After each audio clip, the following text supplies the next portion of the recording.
So before we get started with this video, I just wanted to say that yes, I know the video I'm replying to is rage bait intended to get more views and drive up ad revenue for the channel.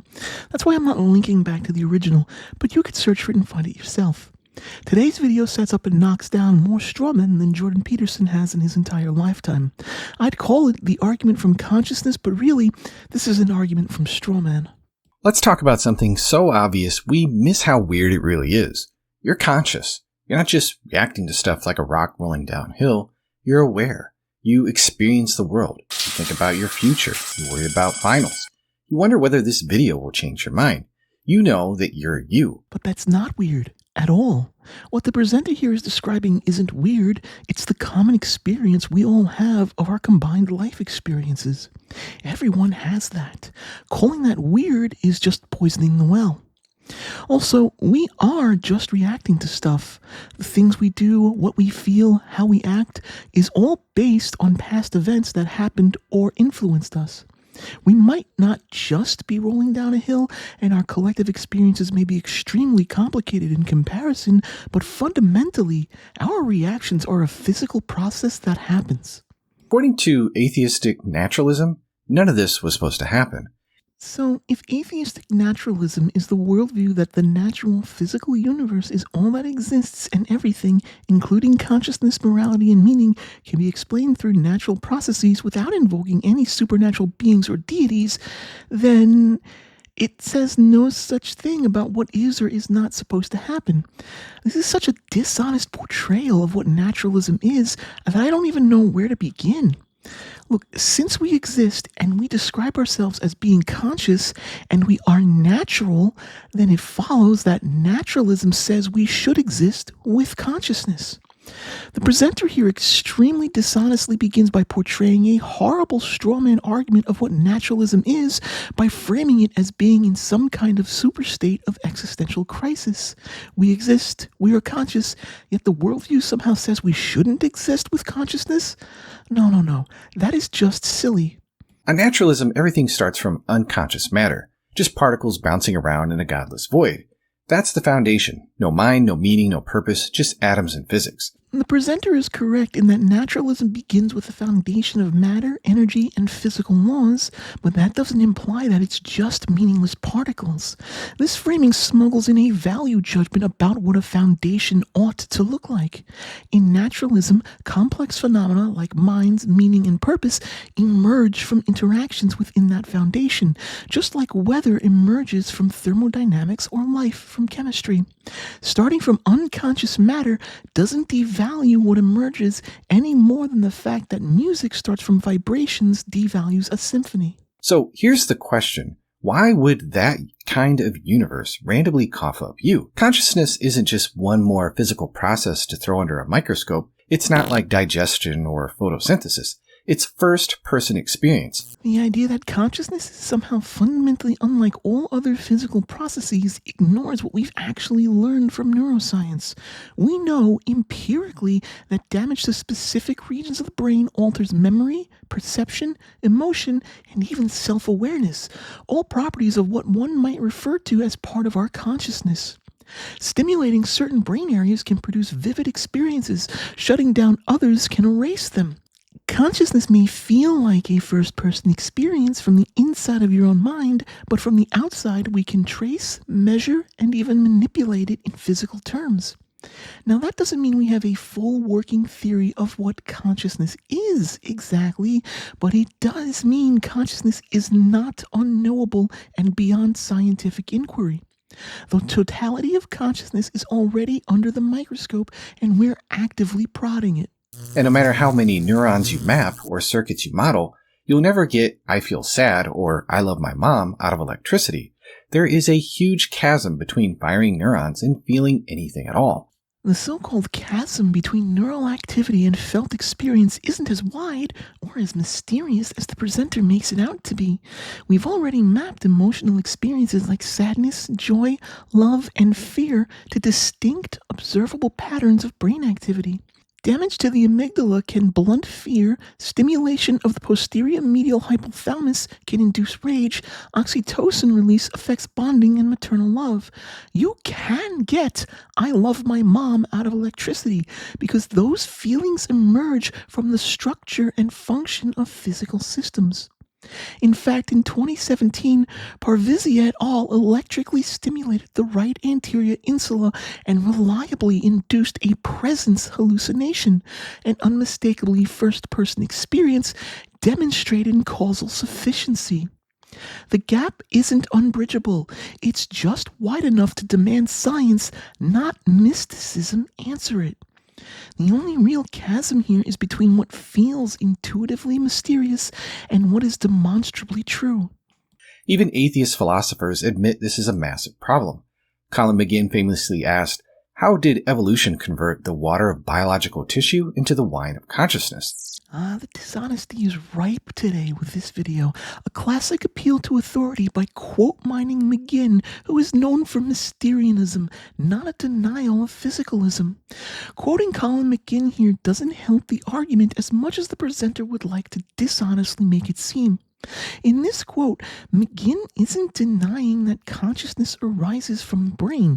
He fully accepts that it does. His point is epistemological, not metaphysical. He thinks humans might never understand how the brain produces consciousness, much like a dog can't understand calculus.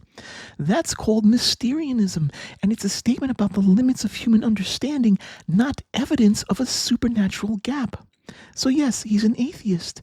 Yes, he finds consciousness puzzling, but he still believes it emerges from physical processes. Citing him as if he supports dualism or immaterialism is quote mining, not evidence or proper argument. So let's be real, if naturalism is true, if all that exists fundamentally is non-conscious matter governed by blind physical laws, then consciousness is not something that you would expect. You might expect complex behavior, information processing, maybe even robots that pass Turing tests. But subjective experience, the inner what it's like to be you, has no place in that picture. The presenter's argument here pretends to be a philosophical inquiry, but it sidesteps the actual science. If naturalism is true, then consciousness is something you'd expect, eventually, because we have overwhelming evidence that subjective experiences arises from brain activity. Change the brain, change the experience. Lesions, drugs, electrical stimulation, damage, they all alter what it feels like to be you. That's not speculation either. That's neuroscience. Claiming that subjective experience has no place in a naturalistic picture ignores that it already has a place in decades of empirical research, clinical trials, and brain mapping. It's not that naturalism can't explain consciousness, it's that people keep demanding it be explained in mystical, pre-scientific terms, then acting shocked when science refuses to play that stupid game. It doesn't follow from mass, charge, or spin. Nature can simulate intelligence without consciousness, so the emergence of minds with first-person awareness looks, from the standpoint of naturalism at least, deeply anomalous. It only looks anomalous if you start with a cartoon version of naturalism, one that treats mass, charge, and spin as the only meaningful features of reality, while ignoring everything we've learned about emergence, systems theory, and neurobiology. Naturalism doesn't claim consciousness is reducible to a single particle's property. It recognizes that new properties emerge from the organization of matter, not from its individual components. Water isn't wet because of hydrogen and oxygen atoms, it's wet because of how those atoms interact. Similarly, consciousness doesn't follow from spin or charge. It arises from the complex arrangement and interaction of neurons. Think of it like this. On their own, whirlpools and waterfalls don't exist as properties of the molecules that make them up, but the pattern of those molecules forms the whirlpool and the waterfall. So too it is with the properties of consciousness. Calling that anomalous isn't a critique of naturalism. It's a failure to understand naturalism, neuroscience, and how anything explained by either actually works. It's a refusal to engage science on scientific grounds and hand-waving it away with mysticism. But if the foundation of reality is a personal mind, then the appearance of finite minds is not only unsurprising, it's what we would expect. This is what philosophers call an inference to the best explanation. We're not just asking how consciousness works, we're asking, given that it exists, which worldview does a better job making sense of it? On theism, consciousness fits naturally. On atheistic naturalism, it's a mystery bordering on a miracle. This is an inference to the best explanation. This is inference to the most vaguely defined explanation. The entire comparison hinges on a hand-waving notion of consciousness as a first-person experience, but without any clear definition of what actually entails in mechanistic or testable terms. Just saying subjective experience exists isn't a mystery in need of a miracle. It's an observation that neuroscience is already unpacking into well-defined cognitive functions: memory, attention, self-modeling, emotional processing, sensory integration, and so on. On naturalism, this type of consciousness is not a miracle. It's a layered phenomenon that emerges from a massively interconnected physical system. It's not one thing, but a category of processes we group under a convenient label. The term consciousness is an artifact of how we use language to communicate. When we describe consciousness, we are describing the whole of our mental state, not some mystical glowing orb behind a set of eyeballs controlling bodies like we're drivers in a car. Meanwhile, positing a personal mind as the foundation of reality is not an explanation. It's a placeholder that raises even more questions, like how a timeless, spaceless, disembodied mind generates consciousness, or why it has any structure at all. Both questions theists cannot answer with anything other than that's the nature of God. You can't claim explanatory power if your explanation doesn't explain anything. Now, some people will push back and say, you're just invoking God because you don't understand consciousness. That's just God of the gaps. But that misses the point completely. This isn't about what we don't know. It's about what we do know. Consciousness is real. It's not a blank in our knowledge. This is textbook God of the gaps reasoning, no matter how much hand-waving the presenter does to try and cover it up. Just saying consciousness is real doesn't magically make it immune to analysis, nor does it justify invoking a supernatural explanation. Consciousness being real just means it's a phenomenon we observe and experience, but calling it real doesn't make it fundamental or immaterial or in need of divine explanation. If consciousness is just how we explain the totality of our experiences, then it's real only in the sense that a concept humans created to explain a set of complex neurological activities is real. In fact, the claim this isn't about what we don't know is laughable at best. If you had a full account of consciousness, you wouldn't need to appeal to a God at all. This is exactly about a perceived explanatory gap, and instead of exploring that scientifically, you're filling it in with a metaphysical wildcard and pretending that somehow that is insight. Moreover, consciousness isn't a single thing. It's a label we use for a constellation of neural and cognitive activities. We don't talk about digestion as a mystical phenomenon just because it has many parts. We break it down into its individual processes. Consciousness is no different, unless you need it to be because your argument and your faith depends on it staying mysterious. And the question is, which worldview actually predicts the data? Appealing to God here isn't filling a gap. It's just recognizing that theism gives us a world where minds make sense, where they're actually expected. Naturalism, on the other hand, gives us physics, particles, equations, and somehow that's supposed to spit out subjective experience? That's not a pathway, that's a leap. Theism doesn't predict the data. It retrofits explanations to match whatever data emerges. Consciousness exists? God did it. Life evolved? God did it. The universe exists? God did it. That's not predictive power. That is post hoc rationalization. A worldview that can accommodate any outcome predicts nothing. Meanwhile, naturalism does give us a pathway through emergent properties, complex systems, and neural correlates of consciousness. No one's saying it's a simple leap from quarks to qualia, but we have a growing body of evidence showing how specific brain structures and interactions give rise to perception, emotions, memory, and sense of self.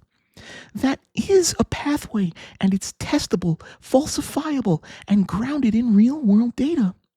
Theism, by contrast, makes no falsifiable predictions, offers no mechanism, and replaces inquiry with assumption. That's just a puppet show trying to distract you from the fact that there's no substance here.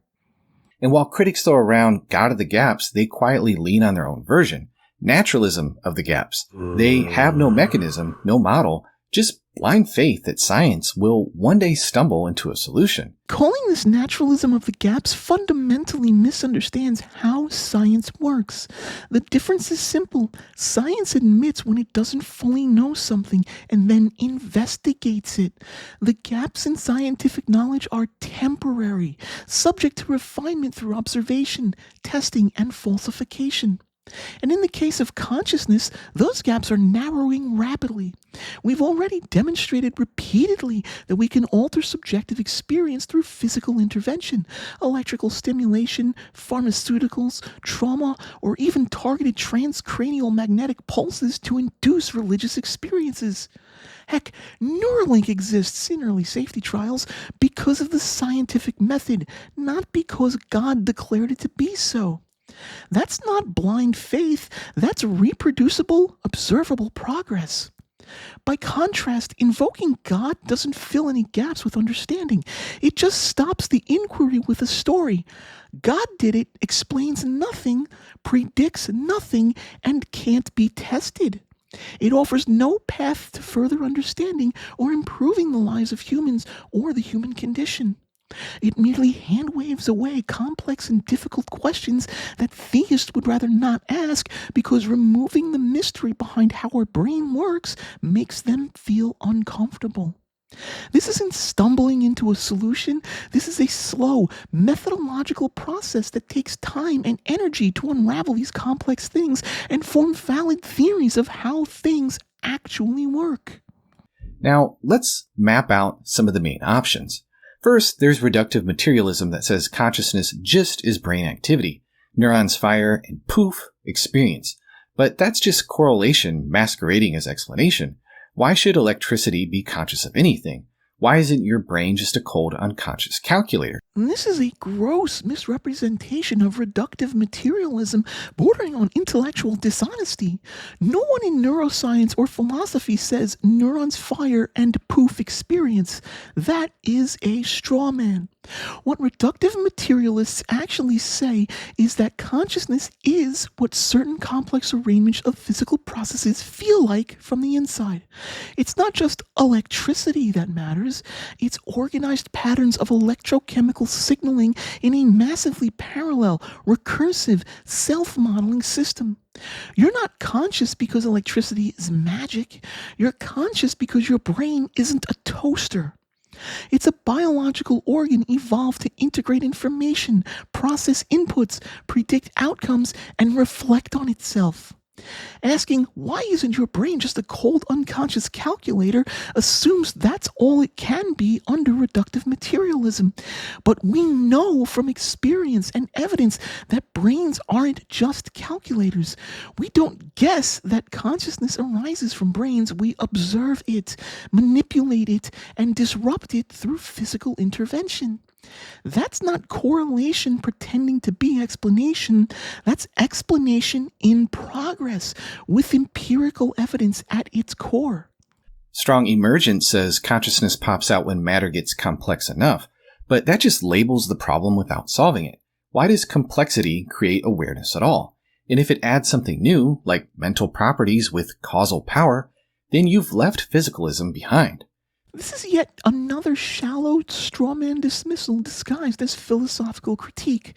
Strong emergence doesn't just label the problem, it provides a framework for understanding how new properties arise from complex systems. We see this in countless domains. Temperature emerges from molecular motion, liquidity emerges from individual water molecules, consciousness may emerge from neural complexity. Dismissing that as just labeling is like saying chemistry just labels what atoms do. And no, you haven't left physicalism behind just because emergent properties have causal power. Emergence doesn't mean you've added ghosts to the machine. It means the machine, when sufficiently complex, behaves in new ways that can still be described physically. Consciousness under strong emergence is a higher level pattern of physical processes, not a magical add-on. The real issue here isn't that emergence is incoherent, it's that it refuses to hand you the comforting certainty of a metaphysical mind behind it all. That's not a flaw in the model, that's what honest inquiry looks like. Panpsychism says all matter has some degree of consciousness. That avoids the something from nothing problem, but under atheism, why would a mindless universe be made of proto-minds? This is just a mess of mismatched categories. The something from nothing argument is about the origin of the universe, not about how consciousness arises within it. Invoking it here is a sleight of hand meant to borrow rhetorical weight from cosmological debates and pretend it applies to theories of the mind. As for panpsychism, whether you agree with it or not, it's a metaphysical position that posits consciousness as a fundamental feature of matter, not something that emerges at higher levels. The objection, why would a mindless universe be made of proto-minds, presumes an answer that panpsychism is trying to challenge. That's like asking, why would water be wet if HO2 molecules aren't? It only sounds like a good question if you ignore the point. More importantly, this entire framing depends on acting like theism offers a better explanation, but theism doesn't explain proto-minds either. It just replaces why do minds exist with why does God's mind exist, then declares that question to be off limits because the true nature of God, for some reason, is unknowable. It's special pleading. That kind of reality fits way better under theism, where consciousness is there from the start. Saying consciousness fits better under theism is a nice sounding slogan and all, until you start actually asking what that's supposed to mean. Is human consciousness a fragment of God's consciousness? Did it emerge gradually through evolution, or was it granted at some arbitrary moment in time? Is our consciousness just some baby of an ultimate God mind, or are we physically somehow part of the God mind's consciousness? Do other animals have these God mind consciousnesses? If not, why do they exhibit eerily similar behaviors to stimuli that we do? What about octopuses? Dolphins? Whales? Were Neanderthals part of the God mind consciousness complex? When did this alleged divine spark appear, and how do you know that? Theism doesn't give us a model of consciousness, it gives us an aesthetic preference for consciousness being special, then pretends calling it God-given is a satisfying explanation.